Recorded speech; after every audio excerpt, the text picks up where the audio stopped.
मित्रांनो, शिमला मिरचीला खर्च भरपूर आहे, त्यामुळं आपले जास्त शेतकरी रिस्क घेत नाहीत आणि असं काही वेगळं पीक करीत नाही आपण.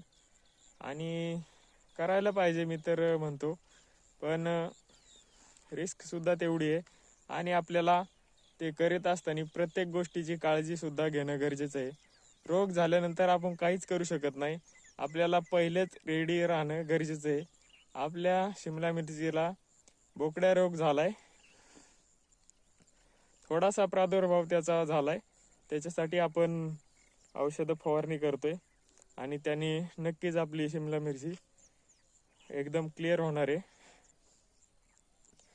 आणि झाल्यानंतर आपण तुम्हाला हा प्लॉट परत एकदा जवळून शूटिंग करून दाखवणार आहे. त्यासाठी तुम्हाला एक कमेंट करायची छान आणि आपल्या चॅनलला सबस्क्राईब करायचे आणि मोठाले व्हिडिओ येणार आहे पुढे.